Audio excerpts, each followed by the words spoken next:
Is YouTube TV ad-free? Not entirely, but it minimizes ads in some areas. YouTube TV itself doesn't play platform-specific ads during live TV streams, which is a big advantage over traditional cable.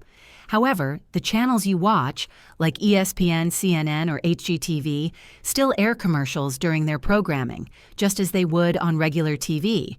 These ads are part of the channel's content and not controlled by YouTube TV.